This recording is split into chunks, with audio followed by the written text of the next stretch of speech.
Hello friends, ಬಹಳಷ್ಟು ಸಮಯದ ನಂತರ ನಾನು ಮತ್ತೆ ವಿಡಿಯೋ ಮಾಡ್ತಾ ಇದ್ದೀನಿ. ಒಂದು 120 ದಿವಸ ಆಗಿರ್ಬೋದು ನಾನು ವಿಡಿಯೋ ಮಾಡಿ. 3 ತಿಂಗಳ ಮೇಲೆ ಆಗಿದೆ ನಾನು ವಿಡಿಯೋ ಮಾಡಿ ಅಪ್ಲೋಡ್ ಮಾಡಿ. ಭಗವದ್ಗೀತಾ ಸೀರೀಸ್ ಸ್ಟಾರ್ಟ್ ಮಾಡೋಣ ಅಂತ ಲಾಸ್ಟ್ ಟೈಮ್ ಅಂದ್ಕೊಂಡಿದ್ದು. ಪ್ರತಿ ಸಲ ಡಿಮೋಟಿವೇಟ್ ಆಗ್ತಿದ್ದೆ ನಾನು ವಿಡಿಯೋ ಮಾಡಿದಾಗ. ಆಮೇಲೆ ಕೆಲಸದಲ್ಲಿ ತುಂಬ ಬ್ಯುಸಿ ಆಗಿಬಿಟ್ಟು ನಾನು ಮಾಡಲೇಬೇಕು ಅನ್ನೋದಿತ್ತು, ಬಟ್ ಮಾಡೋಕ್ಕಾಗ್ತಾ ಇರಲಿಲ್ಲ. ಸೊ ಈವ್ನಿಂಗ್ ಅಷ್ಟೊತ್ತಿಗೆ ಬರೋಷ್ಟೊತ್ತಿಗೆ ಆಗ್ತಿತ್ತು, ಮತ್ತು ಟ್ಯೂಷನು ಅದೆಲ್ಲ ತಗೊಂಡಾಗ ಟೈಮೇ ಇರ್ತಾ ಇರಲಿಲ್ಲ. ಏನು ಹೇಳೋದು ಅಂತಲೇ ಗೊತ್ತಾಗಲ್ಲ, ಅಷ್ಟೊಂದು ಬ್ಯುಸಿ ಆಗಿಬಿಟ್ಟೆ. ಇನ್ನು ಇವಾಗ ಯೂಟ್ಯೂಬ್ ಮತ್ತೆ ಸ್ಟಾರ್ಟ್ ಮಾಡಿದ್ದೀನಿ ಅಂದರೆ ಅದಕ್ಕೆ ಕಾರಣ ಏನು ಅಂತ ಅಂದರೆ ಯೂಟ್ಯೂಬೇ ಕಾರಣ. ಯೂಟ್ಯೂಬ್ ನನಗೆ ಕೆಲವೊಂದು ಮೆಸೇಜ್ಗಳು ಕಳಿಸಿತ್ತು. ಹೀಗೆ ನಿಮ್ಮ ಸಬ್ಸ್ಕ್ರೈಬರ್ಸ್ ಎಲ್ಲ ನಿಮ್ಮನ್ನು ನೋಡಬೇಕು ಅಂತ ಮಿಸ್ ಮಾಡ್ಕೋತಾ ಇದ್ದಾರೆ, ಅವರ ಕಮೆಂಟ್ಸು ತಲುಪ್ತಾ ಇಲ್ವಾ ಅಂತ ಹೇಳಿ ನನಗೆ ತುಂಬ ಮೋಟಿವೇಟ್ ಮಾಡ್ತಾಯಿದ್ರು. ಮೋಸ್ಟ್ಲಿ ಯೂಟ್ಯೂಬಿಂದ ಯಾರೂ ಫೋನ್ ಮಾಡಲಿಲ್ಲ, ಸರ್ವೆಗಳೆಲ್ಲ ನಡೀತಾ ಇತ್ತು. ಈಗ ನೀವು ಯೂಟ್ಯೂಬ್ ಪಾರ್ಟ್ನರ್ ಆಗಿದ್ದೀರಾ ಅಂತ ಹೇಳಿ ಒಂದು ಮೆಸೇಜ್ ಬಂತು.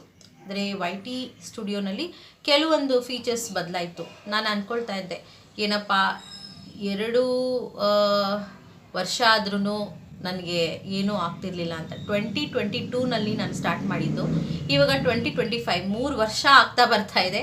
ಯೂಟ್ಯೂಬಿಂದ 1 ರೂಪಾಯಿನೂ ನಾನು ಸಂಪಾದನೆ ಮಾಡಿರಲಿಲ್ಲ. ಹಾಗೆ ನನಗೆ 1000 ಸಬ್ಸ್ಕ್ರೈಬರ್ಸ್ ಆಗೋದೇ ತುಂಬ ಕಷ್ಟ ಆಗೋಗಿತ್ತು. ಇದು ಟ್ರೂ ಫ್ಯಾಕ್ಟ್ ನಾನು ಹೇಳ್ತಾ ಇರೋದು. ಯೂಟ್ಯೂಬ್ಗೆ ಬರಬೇಕು, ನಾನು ಯೂಟ್ಯೂಬ್ ಮಾಡ್ತೀನಿ ಮಾಡಲೇಬೇಕು, ಅದ್ರಲ್ಲಿ ಸಂಪಾದನೆ ಮಾಡ್ತೀನಿ ಅಂತ ಅಂದ್ಕೊಂಡು ಬರೋರು ನನ್ನ ಹಾಗೆ. ಅದು ಸೈಡ್ ಪಾರ್ಟ್ ಟೈಮ್ ಜಾಬ್ ಮಾಡ್ಬೋದು ಅಂತ ಅಂದ್ಕೊಳ್ಳೋರಿಗೆ ತುಂಬ ಕಷ್ಟವಾದ ಕೆಲಸ. ಅಂದರೆ ಯಾವ ಕೆಲಸನೂ ಅಷ್ಟೇ, ನಾವು ತುಂಬ ಗಮನ ಇಟ್ಟು ಮಾಡಿದ್ರೆ, ಅದ್ರ ಮೇಲೇ ನಾವು ಫೋಕಸ್ ಮಾಡಿದ್ರೆ ಅದು ಸ್ವಲ್ಪ ದೊಡ್ಡದಾಗುತ್ತೆ. ಹಾಗೆ ಇವಾಗ ನನ್ನ ಫೋಕಸ್ ಎಲ್ಲನೂ ಟೀಚಿಂಗಲ್ಲಿತ್ತು, ಮ್ಯಾಥಮ್ಯಾಟಿಕ್ಸು, ಮೆಡಿಟೇಷನು ಅಂತೆಲ್ಲನೂ. ಮೆಡಿಟೇಷನ್ನು ಕೋರ್ಸ್ಗಳೆಲ್ಲ ಮಾಡಿದೆ, ನನ್ನದೇ ಕೋರ್ಸ್ಗಳೆಲ್ಲ ಕ್ರಿಯೇಟ್ ಮಾಡಿದೆ. ನಿಮಗೆಲ್ಲ ಗೊತ್ತಿದೆ, ನಾನು ಮಾಸ್ಟರ್ಸ್ ಇನ್ ಮೆಡಿಟೇಷನ್ ಮಾಡಿದ್ದೀನಿ, ಮಾಸ್ಟರ್ಸ್ ಇನ್ ಮ್ಯಾಥಮೆಟಿಕ್ಸಲ್ಲೂ ಮಾಡಿದ್ದೀನಿ, ಮತ್ತು ರಿಸರ್ಚು ಮಾಡಿದ್ದೀನಿ, ಮ್ಯಾಥಮೆಟಿಕ್ಸ್ ನ್ಯೂರೋ ಎಜುಕೇಟರ್ ಆಗಿದ್ದೀನಿ ಅಂತ.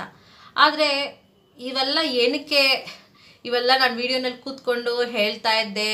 ಎಷ್ಟೋ ಪ್ಯಾರಲಿಸಿಸ್ಸು, ಮೆಡಿಟೇಷನ್ನು ಮತ್ತು ಈ ಭಗವದ್ಗೀತಾ ಇಷ್ಟಪಡೋರಿಗೆಲ್ಲನೂ ನಾನು ಇದು ಹೆಲ್ಪ್ ಮಾಡ್ತಾ ಇದ್ದೆ. ಇದರಲ್ಲಿ ನಾನು ಎಡಿಟೇ ಮಾಡೋಕ್ಕೆ ಹೋಗಲ್ಲ, ಯಾಕಂದರೆ ನನಗೆ ಇವತ್ತೂ ತುಂಬ ಬ್ಯುಸಿ ಇದ್ದೀನಿ. ಕೂತ್ಕೊಂಡು ನಾನು ಎಡಿಟ್ ಮಾಡಿಕೊಂಡು ನಾನು ವಿಡಿಯೋ ಅಪ್ಲೋಡ್ ಮಾಡೋದೆಲ್ಲ ತುಂಬ ಕಷ್ಟ ಆಗುತ್ತೆ. ಇವತ್ತು ವಿಪರೀತ ಕೆಲಸ, ಅಂದರೆ ಯಾವಾಗಲೂ ಇರುತ್ತೆ ಕೆಲಸಗಳಿಗೇನು. 3 ಗಂಟೆ 20 ನಿಮಿಷಕ್ಕೆ ಎದ್ದೊಳ್ತೀನಿ ಬೆಳಗ್ಗೆ, ಆದ್ರೂ ಕೆಲಸಗಳು ಇದ್ದೇ ಇರ್ತವೆ. ಒಂದು 10, 20, 11 ಗಂಟೆಗೆ ಆದರೆ ಹಾಗೇ ಆಗೋಗ್ಬಿಡುತ್ತೆ ಮಲ್ಗೋ ಅಷ್ಟೊತ್ತಿಗೆ. ಆದರೂ ಬೇಡದೇ ಇರೋರೆಲ್ಲನೂ ರಾಗಿ ಮುದ್ದೆ, ಡೋಲೋ ಟ್ಯಾಬ್ಲೆಟು ಅವರೆಲ್ಲ ವೈರಲ್ ಆಗ್ತಾರೆ. ಅದೇ ಹೇಳ್ತಾರಲ್ಲ, ಏನಾದರೂ ಒಳ್ಳೇದು ಮಾಡೋಣ ಅಂತ ಅಂದ್ಕೊಳ್ಳೋರಿಗೆ ಕಾಲ ಇಲ್ಲ ಅಂತ. ನಮ್ಮ ಉಪ್ಪಿ ಸರು ಯಾವಾಗ ನಾನು ಆ ಮೂವಿ ನೋಡಿದ್ನೋ, UI ಮೂವಿ, ಆವತ್ತೇ ಕೂತ್ಕೊಂಡು ರಿವ್ಯೂ ಮಾಡೋಣ ಅಂತ ಅಂದ್ಕೊಂಡಿದ್ದೆ. ಆದರೂ ಮನಸ್ಸಿತ್ತು ರಿವ್ಯೂ ಮಾಡೋಣ, ಯಾಕಂದರೆ ಅದು ಕಂಪ್ಲೀಟ್ ಮೆಡಿಟೇಷನ್ ಮಾಡೋರಿಗೆ ಅದು ಅನ್ವಯಿಸುತ್ತೆ. ಅಂದರೆ ಮೆಡಿಟೇಷನ್ ಮಾಡಿದವರು ಅದನ್ನು ನೀಟಾಗಿ ಎಕ್ಸ್ಪ್ಲೇನ್ ಮಾಡ್ಬೋದು. ಮೆಡಿಟೇಷನ್ನೇ ಗೊತ್ತಿಲ್ಲದೆ ಇರೋರು ಆ ಮೂವಿನ ತುಂಬ ಕಷ್ಟವಾಗಿ ಬೇರೆ ಬೇರೆ ಥರ ಅರ್ಥ ಮಾಡ್ಕೊತಾರೆ, ಅಂದರೆ ಅವ್ರಿಗೆ ಅರ್ಥ ಆಗೋ ಹಾಗೆ ಅರ್ಥ ಮಾಡ್ಕೊತಾರೆ. ಈ 3 ತಿಂಗಳು ನಾನು ಏನು ಮಾಡ್ತಾಯಿದ್ದೆ ಅನ್ನೋದನ್ನು ನಾನು ಹೇಳ್ತೀನಿ. ಈಗಲೇ 4 ನಿಮಿಷ ಓಡ್ತಾ ಇದೆ ಇದು ಹತ್ರ. ಜಾಸ್ತಿ ಮಾತಾಡೋಕ್ಕೆ ಏನಿದೆ ಮಾತಾಡೋಕ್ಕೆ? ಯೂಟ್ಯೂಬ್ ನನಗೆ ನೀವು ನಿಮ್ಮ ಚಾನೆಲ್ನ ಒಳ್ಳೇದು ಮಾಡಬೇಕು ಅಂತ ಹೇಳಿ ಸ್ಟಾರ್ಟ್ ಮಾಡಿದ್ದೀರಾ, ನಿಲ್ಲಿಸ್ಬಿಟ್ಟಿದ್ದೀರಾ ಅಂತ ಹೇಳಿ ನನಗೆ ಒಂದು ಮೇಲ್ ಹಾಕಿತ್ತು. ಸರಿ, ನನ್ನ ಸಬ್ಸ್ಕ್ರೈಬರ್ಸು ಏನೇನೇನೋ ಕಮೆಂಟ್ಸ್ ಎಲ್ಲ ಮಾಡ್ತಾಯಿದ್ರು. ನಾನು ಕೋರ್ಸ್ಗಳೆಲ್ಲ ಮಾಡಿದ್ದೆ, ಅದು 1000 ರೂಪಾಯಿಗೆ 1500 ರೂಪಾಯಿಗೆಲ್ಲ ಮಾರ್ತಾಯಿದ್ದೆ ನಾನು. ಯಾರೂ ತಗೊಳ್ಳಿಲ್ಲ, ಇದೇ ಟ್ರೂ. ಒಂದು 3 ಜನ ತಗೊಂಡ್ರು, ಡ್ರೈವಲ್ಲಿದೆ ಹಾಗೆ. ಇವಾಗ ಒಂದು 3 ತಿಂಗಳು ನಾನು ಬುದ್ಧದು ಬುಕ್ಸ್ ತುಂಬ ಓದ್ತಾ ಇದ್ದೀನಿ. ಬುದ್ಧನ ಕಥೆಗಳನ್ನೆಲ್ಲ ನಾನು ತುಂಬ ಓದ್ತಾ ಇದ್ದೀನಿ. ನನಗೆ ತುಂಬ ಖುಷಿ ಆಗ್ತಿದೆ ಬುದ್ಧನ ಕಥೆಗಳೆಲ್ಲ ಓದ್ತಾ ಇರಬೇಕಾದ್ರೆ.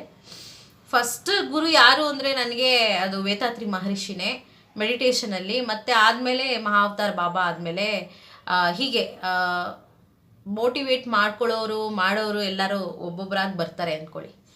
ಭಗವದ್ಗೀತಾ ಅನ್ನೋದು ನನ್ನ ಟೀಚರಿಂದನೇ ಬಂದಿತ್ತು. ನಾನು ಒಂದರಲ್ಲಿ ಹೇಳ್ಕೊಂಡಿದ್ದೀನಿ ಭಗವದ್ಗೀತಾ ಬಗ್ಗೆ. ಯಾಕಂದರೆ ಭಗವದ್ಗೀತಾ ಇಲ್ದಿರ ನನಗೆ ಲೈಫೇ ಇಲ್ಲ, ದಿನಾನೇ ಇಲ್ಲ. ಅದು ಟ್ರೂ. ಆ ಥರ ನಾನು ಜೀವನ ಮಾಡ್ಕೊಂಡು ಬಂದಿರೋಳು. ನನಗೆ ಕೋಪ ಸ್ವಲ್ಪ ಜಾಸ್ತಿ ಬರ್ತಾಯಿತ್ತು. ಯಾರಾದರೂ ಸುಳ್ಳು ಹೇಳಿದ್ರೆ ನನಗೆ ಸುಳ್ಳು ಹೇಳೋರು ಕಂಡ್ರೆ ಆಗ್ತಾ ಇರಲಿಲ್ಲ, ಮತ್ತು ತೋರಿಕೆ ಜೀವನ ಮಾಡ್ಕೊಳ್ಳೋರು ಕಂಡ್ರೆ ಆಗ್ತಾ ಇರಲಿಲ್ಲ.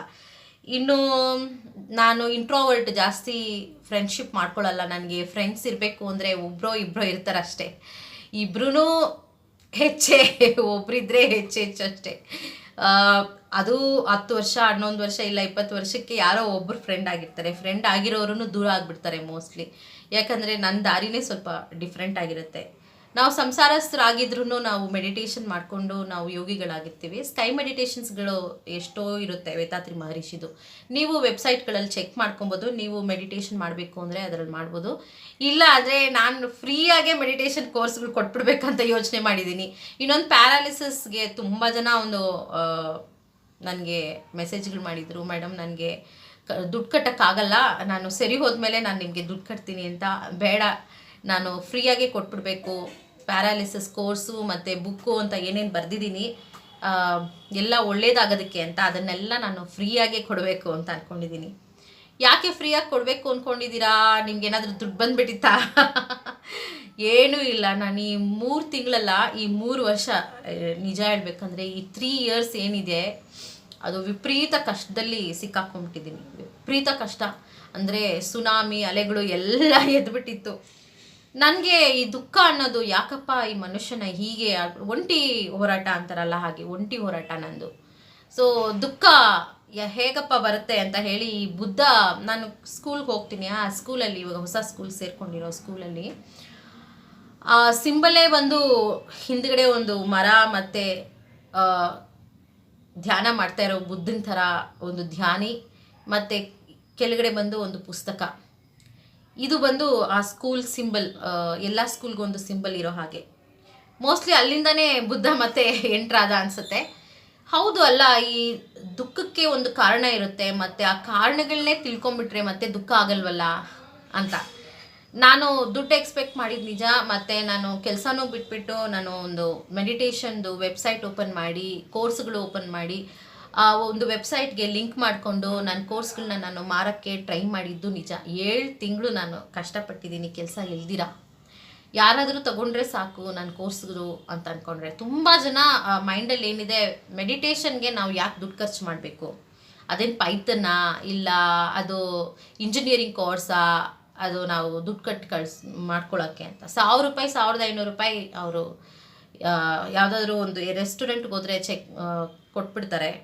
ಆದರೆ ಒಳ್ಳೆಯದನ್ನು ಓದಬೇಕು ಅಂತ ತಿಳ್ಕೊಬೇಕು ಅನ್ನುವಾಗ ಅವ್ರಿಗೆ ಮನಸ್ಸು ಬರೋದಿಲ್ಲ. ಸೊ ಆದರೆ ನಾನು ಎಕ್ಸ್ಪೆಕ್ಟ್ ಮಾಡ್ತಾಯಿದ್ದೆ ಮೋಸ್ಟ್ಲಿ ಓಡುತ್ತೆ ಅಂತ. ಹಾಗೆಲ್ಲನೂ ಇವಾಗ ನನಗೆ ಸೈಕಾಲಜಿ ಆಫ್ ಹ್ಯೂಮನ್ ಗೊತ್ತಾಗೋಯ್ತು. ಮೋಸ್ಟ್ಲಿ UI ಮೂವಿಯಿಂದ ನನಗೆ ಈ ಜನ ಫಸ್ಟ್ ಆಫ್ ಆಲ್ ಥಿಂಕ್ ಮಾಡೋದು ಬೇರೆ, ಮೆಡಿಟೇಟರ್ಸ್ ಥಿಂಕ್ ಮಾಡೋದು ಬೇರೆ. ಅಂದರೆ ಕೂತ್ಕೊಂಡು ಧ್ಯಾನ ಮಾಡೋರು ತುಂಬ ಡಿಫ್ರೆಂಟಾಗಿ ಥಿಂಕ್ ಮಾಡ್ತಾರೆ. ಅದು ಧ್ಯಾನ ಮಾಡೋರಿಗೆ ಗೊತ್ತಿರುತ್ತೆ. ಉಪೇಂದ್ರ ಅವ್ರಿಗೆ ಚೆನ್ನಾಗಿ ಗೊತ್ತಿರುತ್ತೆ. ಬರೀ ಉಪೇಂದ್ರ ಅವ್ರಿಗೆಲ್ಲ, ಎಲ್ಲ ಧ್ಯಾನಿಗಳಿಗೆ ಯಾರು ಧ್ಯಾನ ಮಾಡ್ತಾರೆ ಅವ್ರಿಗೆಲ್ಲರಿಗೂ ಗೊತ್ತಿರುತ್ತೆ. ಹಾಗೆ ಧ್ಯಾನ ಮಾಡ್ತಾ ಈಗ ಬುದ್ಧನ ತತ್ವಗಳು, ಬುದ್ಧನ ಬುಕ್ಸು, ಬುದ್ಧ ಸೀರೀಸ್ಗಳು ಎಲ್ಲ ನೋಡಿದ್ಮೇಲೆ ಹೌದು, ದುಃಖಕ್ಕೆ ಕೆಲವೊಂದು ತುಂಬ ಇಂಪಾರ್ಟೆಂಟ್. ಅದನ್ನೆಲ್ಲ ನಾನು ಹೇಳ್ತೀನಿ. ವಿಪರೀತ ದೊಡ್ಡದಾಗಿ ಹೋಗುತ್ತೆ. ಮತ್ತೆ ಸ್ಟಾರ್ಟ್ ಮಾಡಬೇಕು ಅಂತ ಸ್ಟಾರ್ಟ್ ಮಾಡ್ತಾಯಿದ್ದೀನಿ. ನೋಡೋಣ ಎಲ್ಲಿವರೆಗೂ ಹೋಗುತ್ತೆ ಅಂತ. ಎಂಡ್ ಮಾಡಬೇಕಾದ್ರೆ ನಾನು ಒಂದು ಸ್ಮಾಲ್ ಒಂದು ಸ್ಟೋರಿಯಿಂದ ಎಂಡ್ ಮಾಡಬೇಕು ಅಂತ ಅಂದ್ಕೊಂಡಿದ್ದೀನಿ. ಈಗ ಪ್ರಪಂಚ ತುಂಬ ಬ್ಯೂಟಿಫುಲ್ ಆಗಿರುತ್ತೆ, ಅಂದರೆ ತುಂಬ ಸುಂದರವಾಗಿರುತ್ತೆ. ಆದರೆ ನಾವು ನೋಡೋದ್ರ ಮೇಲೆ ಡಿಪೆಂಡ್ ಆಗುತ್ತೆ. ಸೊ ಹೇಗೆ ಅನ್ನೋದು ನಮಗೆ ಗೊತ್ತಿರೋದಿಲ್ಲ. ನಾವು ನೋಡೋವಾಗ ನಾವು ಯಾವ ಥರ ನೋಡ್ತೀವಿ ಅನ್ನೋದ್ರ ಮೇಲೆ ಡಿಪೆಂಡ್ ಆಗುತ್ತೆ. ಕೆಲವ್ರಿಗೆ ಒಬ್ಬರು ತುಂಬ ಚೆನ್ನಾಗಿ ಕಾಣ್ತಾರೆ, ಇನ್ನೊಬ್ಬರಿಗೆ ಇವ್ರು ಏನು ಅಷ್ಟು ಚೆನ್ನಾಗಿಲ್ಲ ಅಂತ ಕಾಣ್ತಾರೆ. ಯಾವುದಾದ್ರೂ ಒಂದು ವಸ್ತು ಕೆಲವ್ರಿಗೆ ಇಷ್ಟ ಆದರೆ ಕೆಲವ್ರಿಗೆ ಇಷ್ಟ ಆಗೋದಿಲ್ಲ. ಹೀಗೆ ನಮ್ಮ ದೃಷ್ಟಿಕೋನ ಹೇಗಿರುತ್ತೋ ಹಾಗೆ ನಮ್ಮ ಲೈಫು ಇರುತ್ತೆ. ನಾವು ನಮ್ಮ ದೃಷ್ಟಿಕೋನದ ಮೂಲಕ ನಾವು ನಮ್ಮ ಲೈಫ್ನ ನಾವು ನೋಡ್ತಾ ಇರ್ತೀವಿ, ನಾವು ಹಾಗೆ ಲೀಡ್ ಮಾಡ್ಕೊಂಡು ಹೋಗ್ತಾ ಇರ್ತೀವಿ. ಎಲ್ಲ ಸಹಜೀವಿಗಳು ಅಂದರೆ ಪ್ರಾಣಿಗಳು, ಹುಳುಗಳು, ಪಕ್ಷಿಗಳು, ಅದ್ರ ಜೊತೆಗೆ ನಾವು ಹುಟ್ಟಿರ್ತೀವಿ. ನಾವು ಈ ಪ್ರಕೃತಿನಲ್ಲಿ ಒಬ್ಬರಾಗಿರ್ತೀವಿ. ಸೊ ಸ್ಟೋರಿ ಏನು ಅಂದರೆ ಬುದ್ಧಂದೇ, ಮತ್ತು ವಿಪರೀತ ಬುದ್ಧನ ಸ್ಟೋರಿಗಳನ್ನ ನಾನು ಈ ನಡುವೆ ತುಂಬಾ ಇಷ್ಟ ಆಗಿದೆ. ಗೊತ್ತಿಲ್ಲ, ಬುದ್ಧನ ತತ್ವಗಳನ್ನ ನನಗೆ ಗೊತ್ತಿಲ್ದಿರ ಈ 3 ತಿಂಗಳಲ್ಲಿ ನಾನು ತೊಗೊಂಬಂದ್ಬಿಟ್ಟಿದ್ದೀನಿ. ಅದೇ ರೀತಿ ನೋಡ್ತೀನಿ ನಾನು. ಈಗ ಯೂಟ್ಯೂಬ್ ಮತ್ತೆ ನಾನು ಸ್ಟಾರ್ಟ್ ಮಾಡೋಕ್ಕೆ ಶುರು ಮಾಡ್ತಾ ಇರೋದು ನಿಜ. ಹಾಗಂತ ಒಂದು ಒಳ್ಳೆ ಕೆಲಸ ಏನು ಮಾಡ್ತಿದ್ದೀನಿ ಅಂದರೆ ಪ್ಯಾರಾಲಿಸಿಸ್ ಕೋರ್ಸ್ ಆಗಲಿ, ಯೂಟ್ಯೂಬ್ ವೀಡಿಯೋಸ್ ಹೇಗೆ ಮಾಡೋದು, ಇಲ್ಲ ಮೆಡಿಟೇಷನ್ ಹೇಗೆ ಮಾಡೋದು, ಮತ್ತು ಸ್ವಲ್ಪ ದೊಡ್ಡ ಕೋರ್ಸ್ನ ಅಂದರೆ ನಾನು ಅರ್ಥ ಮಾಡ್ಕೊಂಡಿರೋಂತಹ ಈ ಕಾಸ್ಮಿಕ್ ಎನರ್ಜಿ ಏನಿದೆ, ಅರಳ್ನಿಧಿ, ಅದನ್ನು ನಾನು ಜರ್ನಿ ಆಫ್ ಕಾನ್ಷಿಯಸ್ನೆಸ್ ಅಂತ ಒಂದು ದೊಡ್ಡ ಕೋರ್ಸ್ ಮಾಡಿದ್ದೀನಿ. ಅದನ್ನೆಲ್ಲ ನಾನು ಮಾರಕ್ಕೆ ಟ್ರೈ ಮಾಡಿದೆ. ಕೆಲವರು ಧ್ಯಾನ ಮಾಡೋರಿಗೆ ಫ್ರೀಯಾಗಿ ಬೇಕು ಅಂತ ಅಂದ್ಕೊಂಡ್ರೆ ನಾನು ಫ್ರೀಯಾಗಿ ಕೊಡ್ತೀನಿ.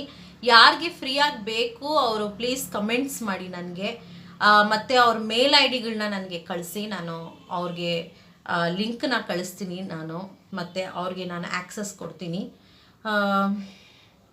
ಯಾಕಂದರೆ ಕಾಪಿ ಮಾಡೋದಂದರೆ ಎಲ್ಲ ಕಡೆ ಕಾಪಿ ಮಾಡೇ ಮಾಡ್ತಾರೆ ಅಲ್ವಾ. ಅದ್ರ ಬಗ್ಗೆ ಇವಾಗ ಯೋಚನೆ ಮಾಡಲ್ಲ.